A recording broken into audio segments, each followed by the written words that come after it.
Ayo, jangan kaget dan jangan heran ya kalau suara pasukan Sobat Otan ini terdengar lebih berisik. Ya maklumlah, jumlahnya kan banyak banget. Kita sekarang lagi ada di pabrik ayam yang jumlahnya ribuan. Kita dengar suara kokokan juga ribuan. Dan hari ini kita mau panen telur yang jumlahnya ribuan juga. Seru banget.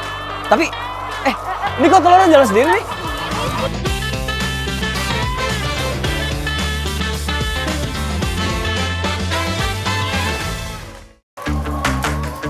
Peternakan zaman now kan udah pada canggih-canggih, Kak. Jadi kita tinggal tunggu saja mereka bertelur aja. Terus telur-telurnya akan jalan sendiri deh. Ini tuh udah ready banget untuk dimasak ataupun dijual. Kalau Mana ya? ini nggak tahu nih. Ini Kak Anissa.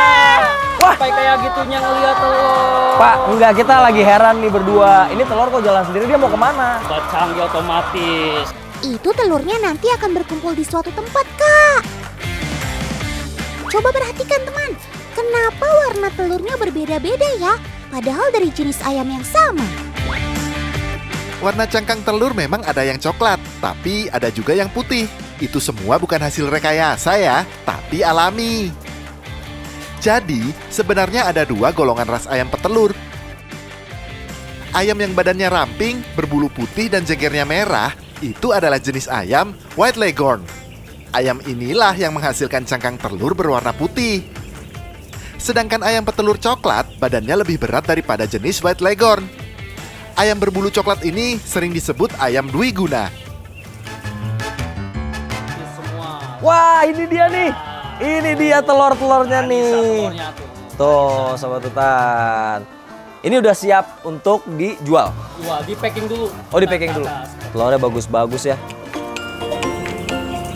Ayam-ayam ini memang bertelur setiap hari, teman. Dan itu menandakan kalau ayam di sini semuanya sehat-sehat. Umumnya, ayam bisa bertelur sehari 1 kali. Tapi di luaran sana, ada mitos yang banyak beredar kalau ayam itu hanya bertelur di pagi hari. Padahal faktanya, ayam bertelur tidak terpaku pada waktu loh. Buktinya, paman di sini setiap hari panen telur saat pagi dan sore hari. Nis, ini kan ada 2 tray nih.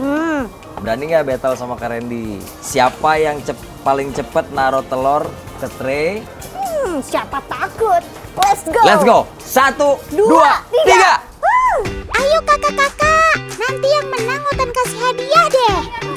Nggak ada curang-curangnya dong. Ayo, semangat Kak, supaya bisa jadi juragan telur. Udah duluan. Yes. Ya, Kak Randy yang menang deh. Jangan sedih ya Kak Anissa. Kanisanya kalah. Curang kan? Curangnya cuma naruh telur. Waduh, sabar ya Kak Anissa. Terus, Coba nanti lagi terus. peruntungannya di tahun yang baru ini. Wah, apa nih kok gede banget telurnya nih? Wah, Beda banget sama yang ini. beda banget ya. Tuh, Tan. Yang ini gede banget. Wah, kita masih tanya nih, kenapa telur bisa segede ini ya kan? Kak Anissa, Kak Randy, Ha-ha. manusia aja kalau banyak ngemil, lemaknya bisa tumbuh. Nah, kalau misalnya pokoknya ayamnya sehat, vitaminnya lengkap, nutrisinya bagus, telurnya bisa segede-gede ini. Gede-gede. Nah, ayam yang makannya rakus ini tentu akan mengalami kenaikan berat badan. Kalau udah gitu, otomatis ukuran telur yang dihasilkan juga bisa berbeda dari yang lain. Ini kok bening nih telurnya warnanya nih? Lembek. Tuh, kok beda ya? Lembek juga. Lembek juga ya? Gimana kalau kita langsung tanya ke bapaknya? Iya, jadi Belum waktunya bertelur. Ini kayak gini jadinya. Jadi Kak ini Randy, Kak belum Anissa. waktunya bertelur, Iya. tapi udah keluar jadinya kayak gini. Bisa itu. Terus yang kedua bisa karena ayamnya kurang sehat. Betul. Jadi Sobat Otan si ayam petelur ini sebetulnya agak sensitif. Jadi ketika waktunya bertelur, dia harus dalam keadaan tenang. Karena jika ada gangguan sedikit saja, telur yang dihasilkan tidak bisa sempurna. Jadi, kunci telur dengan kualitas yang baik dihasilkan dari ayam-ayam yang sehat. Ngomong-ngomong soal ayam dan telur, ada pertanyaan yang gak pernah ada habisnya nih. Antara telur dan ayam, sebetulnya duluan mana? Ayo. Kak Randy, Kak Anissa, ayo coba cari target buat kita tanya-tanya. Itu Nah, ada itu dia. ibu. Yuk. Kalau aku sih telur dulu ya, tapi Kurang tahu lupa. Telur dulu. Berarti ini tim telur dulu nih semua nih. Telur dulu. Oke, kalau gitu kita tanya Otan. Otan, yang bener yang mana? Ayam dulu atau telur dulu? Oke, jadi gini Kak penjelasannya. Menurut penelitian, ternyata lebih duluan telur daripada ayam.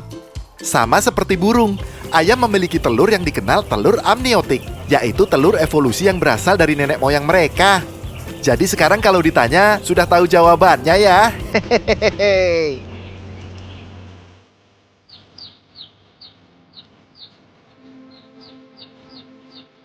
Oh iya, kalian pada kepo nggak sih gimana proses telur-telur ini menetas jadi seekor ayam? Kita lihat sama-sama yuk. Pasti menggemaskan deh.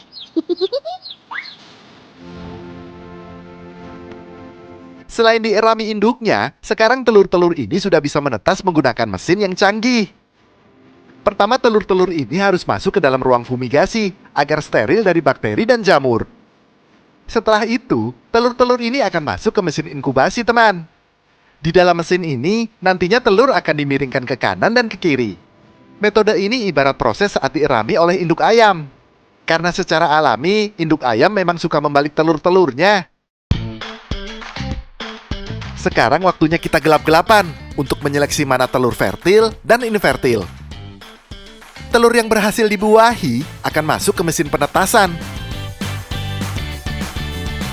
Dan barulah setelah 21 hari, anak-anak ayam ini akan keluar dari cangkang mereka. Yeay! Selamat datang ke dunia Sobat Kecilotan. Oh iya, sebutan perdana kalian adalah DOC alias Day Old Chicken. Sekarang tugas Kak Randy dan Kak Anissa bantu kasih makan ayam-ayamnya dulu. Ayo Kak.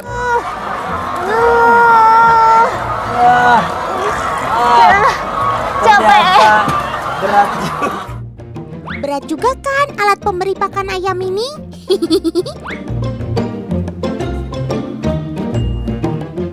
Udah selesai belum ngasih pakan ayamnya? Istirahat dulu. Istirahat dulu Mbak. Aduh capek banget Itu Kak. yang di ujung belum. Iya ntar mereka udah pada kenyang kayaknya masih belum nafsu makan. Kakak, Hah? kok ayam di sini nggak bau sih kayak di ayam sebelumnya? Oh iya bener. Karena di sini adalah kandang yang khusus untuk produksi telur omega 3. Iya betul Kak. Untuk ayam penghasil telur omega 3, pakannya berbeda ya. Di sini pakannya semuanya unsurnya adalah nabati, nggak ada unsur hewani. Jadi seperti kalau manusia tuh vegetarian gitu ya. Nah setahu saya nih, yang telur omega 3 itu yang kuningnya warnanya agak orange itu ya? Iya. Nah, itu salah persepsi juga. Gimana? Jadi sebenarnya untuk telur omega 3 itu bukan warna kuning yang menentukan dia tinggi kadar omega 3-nya atau bukan. Kayak gitu. Jadi warna kuning itu hanya warna kuning telur yang cenderung oranye itu hanya identifikasi aja. Itu bisa dipengaruhi oleh pakan ayam. Jadi sekarang teman-teman juga udah tahu kan, penghasil telur omega 3 itu bukan jenis ayam khusus, melainkan jenis pakannya yang memiliki gizi ekstra. Jadi secara otomatis telur omega 3 ini juga bisa memberi manfaat tambahan bagi kesehatan. Sekarang Otan mau tantang Kak Reni dan Kak Anissa cobain telur omega 3 mentah nih. Berani nggak? Tanpa dimasak dan langsung kita makan ya Kak? Langsung kita makan, jadi kita mau cobain. Ayo Kak, enak kok rasanya dan nggak amis. Oh iya, nggak ada baunya, nggak ada amis-amisnya ya. Nah sekarang bagian Kak Anissa. Gimana rasanya Kak? Rasanya asin. Iya, ada lebih gurih. Agak lebih gurih dan asin. Meskipun rasanya lebih gurih dan tidak amis, konsumsi telur dalam keadaan mentah seperti ini tidak disarankan sering-sering ya teman. Ayo Kak, ini mobilnya udah mau berangkat. Kita bantuin paman angkut-angkut telurnya yuk. Oh, berat juga nih Tan, banyak banget telurnya. Terbukti kan, kalau Sobat Otan ini saat masa produksi, hasilnya bisa sangat melimpah. Oke, berangkat Pak. Dadah. Jangan sampai pecah telur-telurnya ya. Jagain ya. Hati-hati. Salam sama yang di kampung. Tan, itu telur-telurnya barusan dibawa ke gudang, mau di packing dulu. Terus siap deh dijual.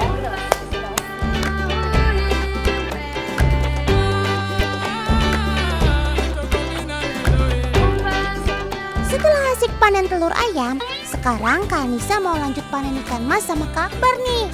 Let's go Kak! Udah ditungguin tuh. Kak Akbar! Bisa, ya ampun. Kemana aja? Udah ditungguin sama Otan. Tadi nyasar nyariin Otan sama Kak Akbar. Masa kamu gak pakai Google Map? Sudah, jangan berantem. Mending langsung cus kita panen.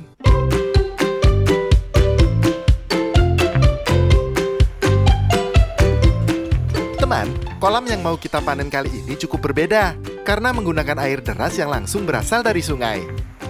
Sistem air deras seperti ini memiliki banyak keuntungan. Selain mendapat oksigen yang berlimpah, ikan juga akan mendapatkan makanan tambahan alami, sehingga makanannya beragam. Keuntungan lain kolam air deras ini adalah ikan akan terus bergerak, sehingga membuat ia cepat besar. Nah, katanya sih, ikan mas yang mau kita panen kali ini ukurannya juga jumbo-jumbo. Wede, gede-gede banget ya ikan masnya. Otan sampai takjub. Ayo Kak Anissa dan Kak Akbar, tangkap ikan masnya. Kok licin? Tuh, kalian lihat sendiri kan? Walau air sudah disurutkan, tetap saja Kak Akbar dan Kak Anissa sulit untuk menangkapnya. Selain lincah, kulit ikan mas yang bersisik juga sangat licin teman. Sehingga saat tertangkap, ia bisa dengan mudah melarikan diri. Aku belum apa-apa udah dapat nih. Nih, Oh, tuh. curang pasti ya. Enggak dong. Waduh, Kak Akbar udah langsung gaspol aja nih. Yuk Kak, langsung kita timbang. Kira-kira beratnya berapa ya? Berapa tuh, Pak? 5 kilo. 5 kilo. 5 kilo ya, Tan. Lihat ya. Oke, kita timbang ya, Kak Anissa. Nih Pak, punya aku. Berapa Pak? 3. Jadi yang menang siapa? Aku. Iya. Tidak bisa. Sabar ya Kak, ini bukan soal kalah dan menang kok. Lihat ikan yang lain, ada yang lebih besar loh.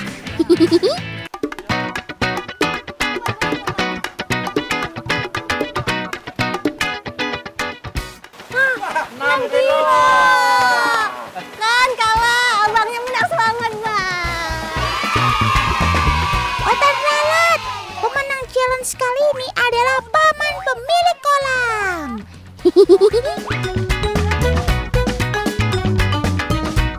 Teman, ikan mas memang bisa tumbuh sangat besar, belasan bahkan puluhan kilogram per ekornya. Yang membuatnya lebih hebat lagi adalah ikan ini bisa hidup hingga 20 tahun. Panjang umur ya sob. BTW, itu kayaknya ada ikan yang beda sendiri deh. Ayo coba tangkap Kak.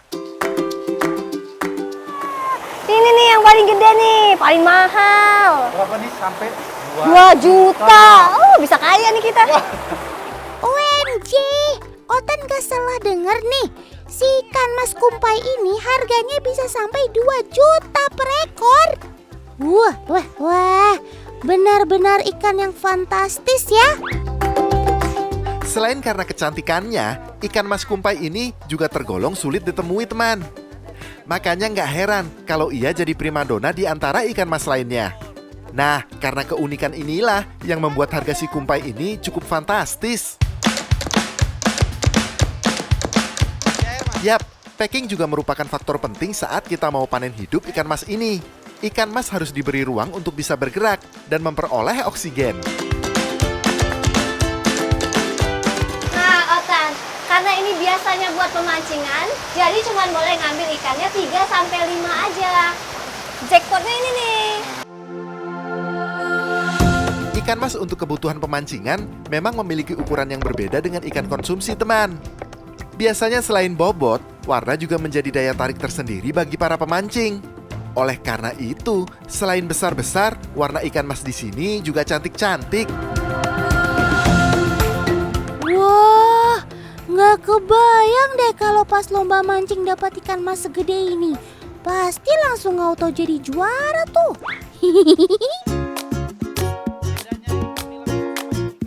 Selain pakan alami, pakan utama juga harus kita berikan secara rutin, teman. Biasanya pakan utama ini adalah pelet yang mengandung beragam nutrisi yang baik untuk pertumbuhan ikan. Karena ini adalah kolam air deras, maka tipe pakan yang baik untuk diberikan adalah pakan apung. Selain agar ikan mudah saat makan, nantinya sisa-sisa dari makanan bisa langsung terbuang dan tidak mengendap di dasar kolam. Karena pakan yang mengendap bisa menjadi pemicu untuk munculnya beragam penyakit pada ikan. Akhirnya selesai juga ya panen kita kali ini. Besok kita basah-basahan lagi ya. Makasih ya Kak sudah bantu Otan kali ini. Sama-sama, Otan.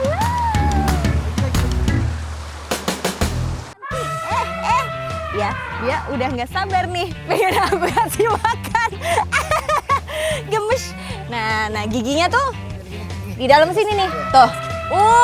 Itu.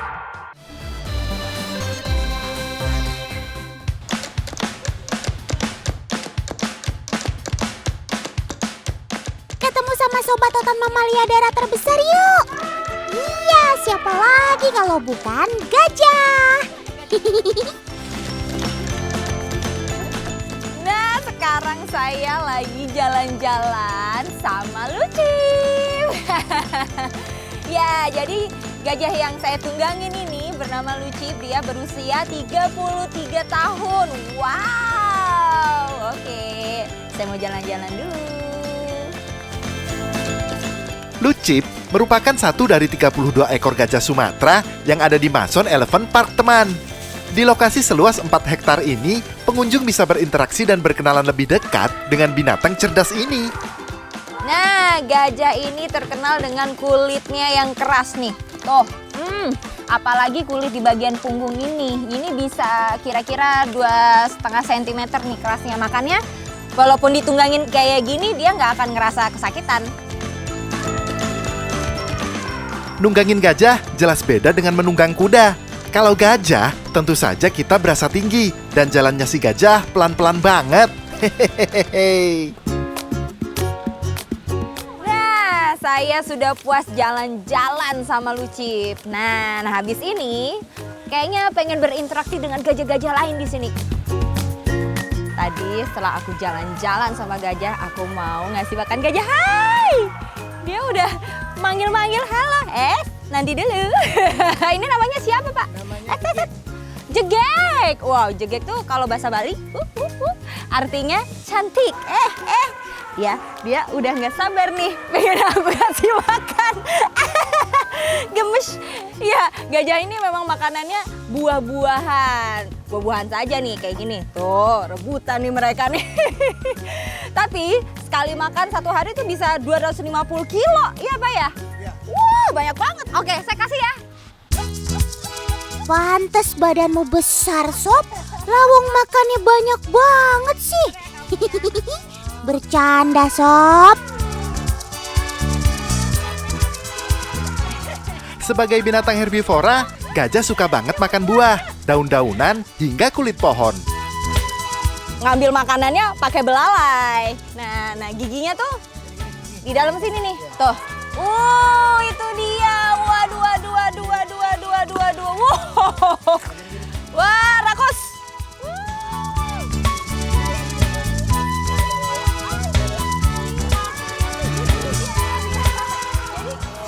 Jadi gigi gajah ini sama kayak gigi manusia, bisa tanggal terus tumbuh lagi. Cuma bedanya kalau manusia kan cuma sekali nih, tapi kalau gajah tuh bisa 7 kali. Seekor gajah dengan gigi yang terinfeksi tidak bisa bertahan lama di alam liar karena tidak bisa makan dengan benar. Makanya butuh gigi pengganti. Karena udah habis, tambah lagi.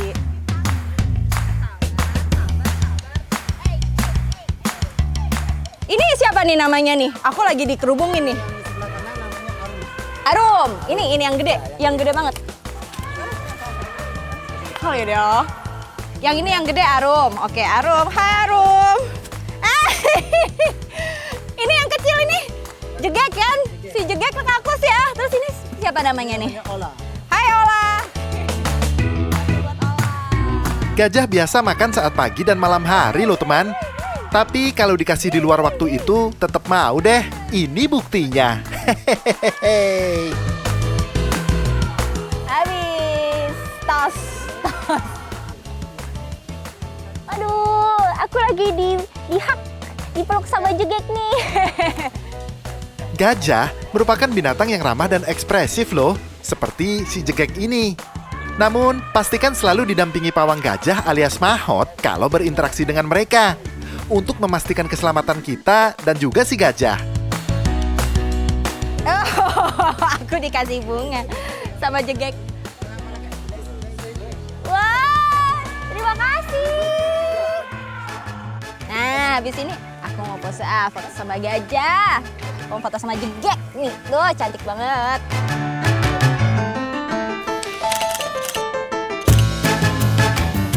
Wah, saya sekarang sedang mengunjungi Baby Arjun. Baby Arjun ini adalah penghuni baru di sini. Hai, nah ini mamanya nih. Ini dia si Baby Arjun. Halo Mama Bling. Halo. Hai Arjun. Ini umurnya berapa? Beli? 7 bulan. 7 bulan? Wow, umur 7 bulan udah segede gini ya. Halo Arjun. Hai. Hai. Ini adiknya jegek ya? Ya, ini adiknya jegek. Wah, ini ternyata adiknya jegek yang tadi saya ajak main. Rata-rata usia kehamilan gajah antara 20 hingga 22 bulan. Nah, berat bayi gajah saat dilahirkan bisa mencapai 100 kg, bahkan lebih loh. Wah, lihat tuh. Si Arjunnya lagi nyusu. Gemes ya? Tuh. Hai. Bayi gajah akan menyusu pada induknya selama 2 tahun. Setelah umur 3 tahun, barulah anak gajah bisa hidup mandiri. Halo, ganteng. Oke, wow. Terima kasih. Sepertinya semua gajah di sini suka sekali dikunjungi Kak Dela nih. Hehehe. Nah, dari Pulau Dewata, sekarang kita lanjut ikut Kak Dela ke Nusa Tenggara Timur ya teman. Mau ngapain sekarang ya Kak? Kita lagi mau ngejinakin kuda liar. Pasti seru kan?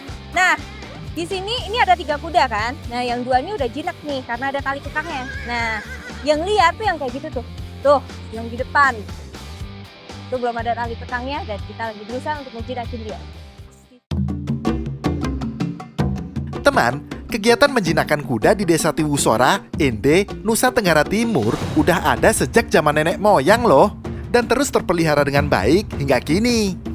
Ini udah mulai nih, udah mulai mau dijinakkan, jadi harus pelan-pelan agar tidak terjadi misalnya sesuatu hal yang mengagetkan, agar dia gak berasa nih.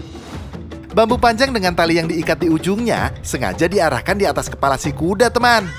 Wah, kudanya cepat sekali meresponnya ya. Walaupun berhasil dikalungkan ke lehernya, tapi kudanya berontak nih, teman. Akhirnya dia berhasil kejerat juga. Aduh. Aduh. Emang ini bener-bener mereka udah liar kan, bisa lihat perbedaannya. Kalau misalnya emang kudanya udah jinak, mereka diikat tali akan diam. Tapi kalau emang masih liar, tuh butuh bantuan 3 orang untuk menjinakannya. Nah, buat ngikat tali aja butuh effort yang luar biasa nih. Menjinakkan kuda seperti ini gak bisa dilakukan sembarangan ya. Harus dilakukan oleh ahlinya, karena resikonya besar. Sebelumnya kuda ini memang terbiasa hidup liar di alam bebas, teman. Makanya jarang sekali bersentuhan dengan manusia. Wajar saja kalau agresif sekali ya. Wow, ini tenaga kudanya besar banget.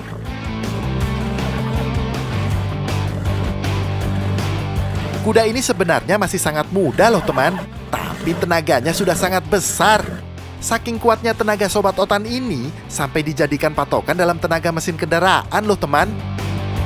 Kenapa semuanya harus ada berada di depan, termasuk saya? Karena nggak boleh ada di belakang kuda, karena kalau misalnya ditendang sama kuda itu bahaya banget. Oh iya, Tali kekangnya ini sengaja ditahan supaya tidak menyekek leher si kuda saat bergerak. Ini menjadi salah satu trik saat proses menjinakkan kuda. Proses selanjutnya, kuda akan dibiarkan berjalan supaya kelelahan dan akhirnya mudah buat dijinakkan. Dia ternyata nggak mau jalan. Waduh.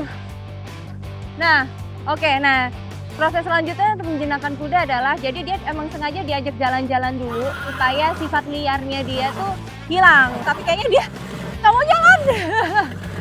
Harus ditarik ya, Pak? Sesekali, kuda harus dicambuk pelan menggunakan daun, teman. Ini supaya kudanya mau berjalan. Wah, ini seru banget sih. Dari tadi. Sepertinya Sobat Totan ini mau kenalan sama Kadela deh. Emang proses ini kayak memakan waktu yang cukup lama ya.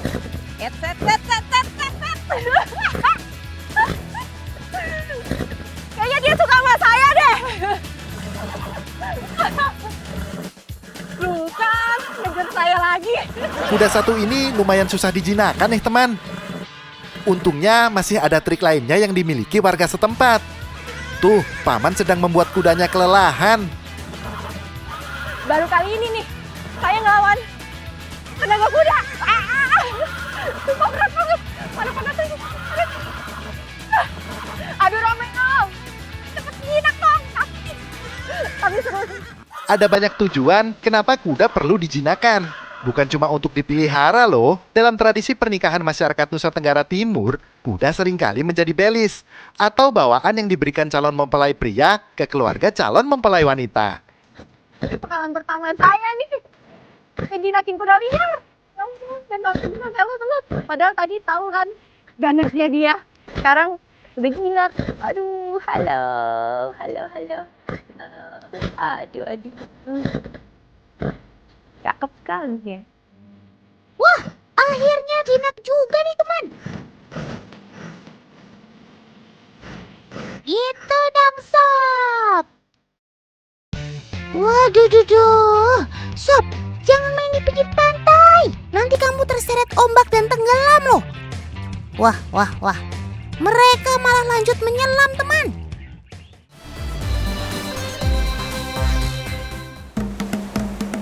Waduh, Sob, jangan main di pinggir pantai. Nanti kamu terseret ombak dan tenggelam loh.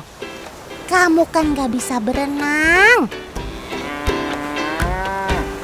Loh, sekarang si sapi malah rame-rame menerjang ombak. Wah. Mereka malah lanjut menyelam teman. Sob, kamu itu sapi jenis apa sih? Kok bisa menyelam gitu? Kalian kan gak punya insang seperti ikan. Jangan-jangan kalian sapi jadi-jadian ya? Teman, mereka memang bukan sapi jadi-jadian ya, tapi sapi buatan AI. Kalau ngomongin sapi yang bisa berenang dan menyelam di laut, ada loh hewan beneran yang namanya sapi laut. Ini dia, si sapi laut alias dugong. Lihat teman, lucu ya Sobat Totan ini. Si dugong selain dikenal dengan sebutan sapi laut, mereka juga sering disebut si ikan duyung. Berbeda dengan yang ada pada cerita hayalan, duyung yang sebenarnya tidak berbadan manusia. Ya, seperti inilah penampilannya. Gagah kan? Biarpun tubuhnya gempal, tapi pendengaran mamalia laut ini cukup baik.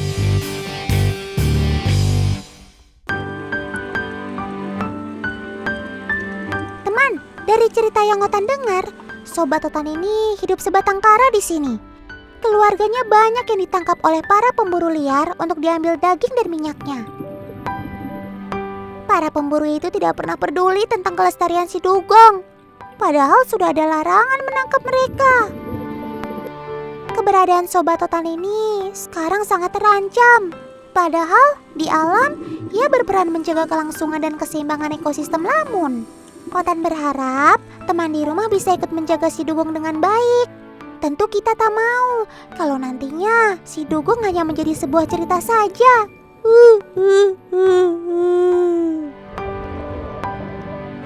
Tapi sekarang si dugong ini senang karena orang-orang yang datang ke sini sangat menyayanginya.